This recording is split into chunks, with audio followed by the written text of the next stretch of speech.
Yan o.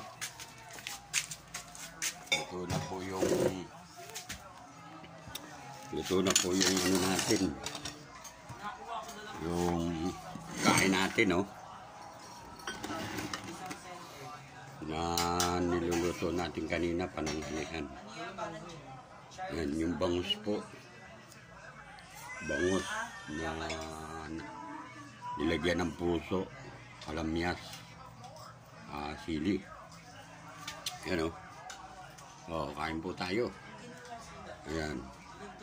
Yan po ang ating bayaya ngayong araw na ito. Bigay po ng ating Panginoon. Salamat po, Lord. Thank you po. Kain po tayo.